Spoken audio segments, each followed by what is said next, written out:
A $150,000 salary in California can still leave you staring at a $905,000 median home price, a childcare bill that can push toward $23,500 a year, gas near $5.80 a gallon, and a tax structure that keeps taking bites before your paycheck even lands. Meanwhile, a $65,000 salary in Tennessee walks into no state income tax, homes closer to $425,000, gas under $3.50, and a cost structure that looks almost suspiciously calmer. That is the California to Tennessee salary reality, and the part that shocks people is not that California is expensive. The part that shocks people is how fast a supposedly huge salary lead starts bleeding out once a state line turns into a financial border. And if you think your zip code is just where you live, this video is going to make you look at it like a silent partner taking equity out of your life. If you already suspect America works less like one country and more like 50 competing cost systems, subscribe to the lower 48. This channel is for people who want the hidden math behind where wealth is actually being built, defended, and quietly drained across state lines. Start with the raw number, because that is where most people stop. 150,000 versus 65,000 sounds like a blowout. It sounds like California wins before the conversation even begins. On gross pay alone, it does. But gross pay is vanity math.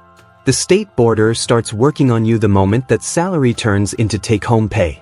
For a single filer using the current federal brackets, $150,000 in California is not $150,000 in your pocket. Federal taxes take their share.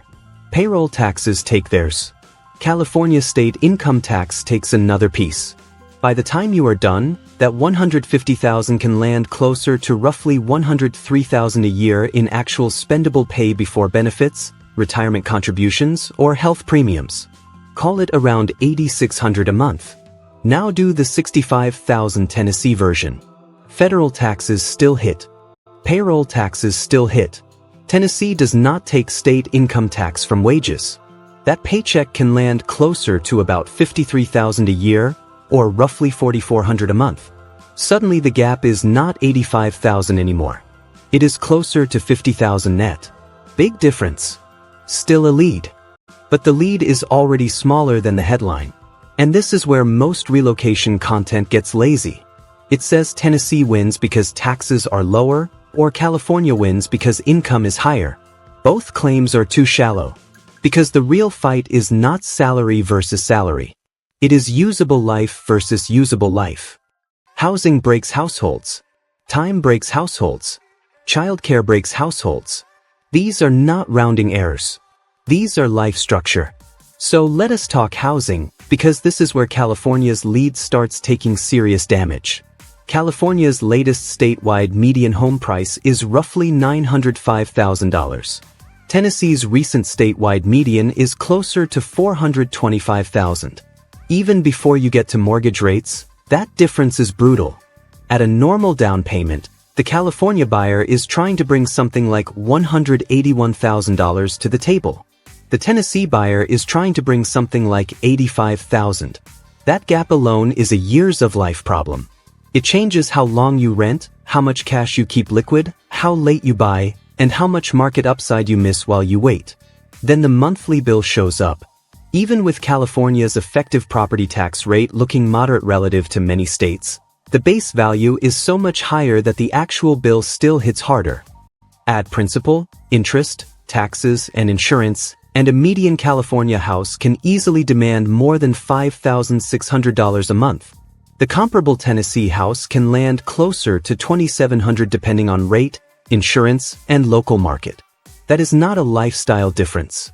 That is a strategic difference. That is the difference between one income and two. That is the difference between retirement contributions happening and retirement contributions becoming a someday story. Now notice what just happened.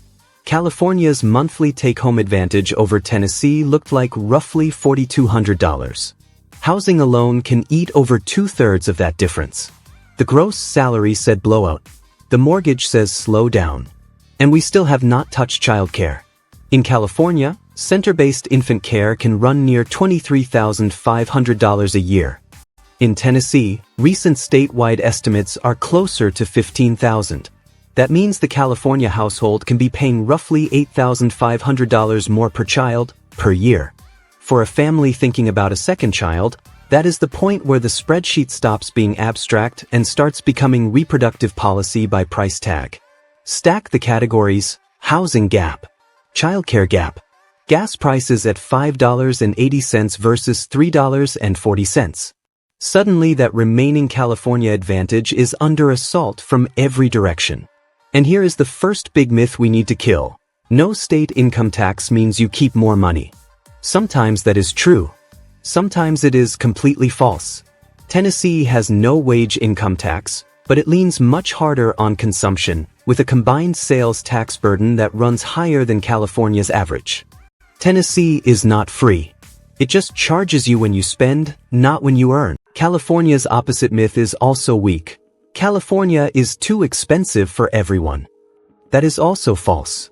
If you are in a career with strong California wage density, software, entertainment, or medicine, the state can still make mathematical sense. Tennessee may give you breathing room. California may give you ceiling. Those are not the same product. One side is living in present cash flow, the other is living in future earning power. Here is the time math segment, because this is the lower 48 lens that makes the raw salary story stop pretending. Imagine two workers. One makes $150,000 in California. One makes $65,000 in Tennessee. California's average commute runs close to 31 minutes one way. Tennessee is shorter, around 27. On paper, that gap looks trivial. In life, it is not. For extra minutes each way is 40 minutes a week. Over 50 working weeks, that is more than 33 hours a year. That is a full work week of life. And in many California metros, the gap is much worse. Wealth is not only the amount you earn. Wealth is also the number of forced decisions removed from your week. Now let us widen the frame.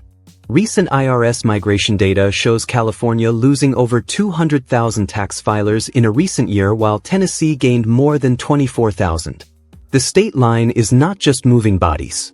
It is moving taxable income and future spending. Remote work did not erase geography, it weaponized it. If your job stays coastal while your costs go inland, location matters more.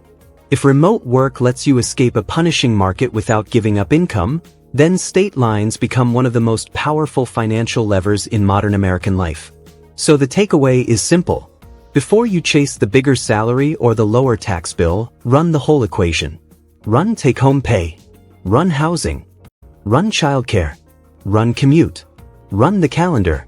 Ask which state leaves you with more retained money, more retained time, and more retained optionality after the system takes its cut. Question of the day is this. If your household had to choose tomorrow, would you take $150,000 in California for the higher ceiling, or $65,000 in Tennessee for the wider margin, and what single bill would decide it for you? If this changed how you think about the map, stay with the lower 48. California versus Tennessee is only one front in a much larger state-by-state war over where the American dream still works mathematically.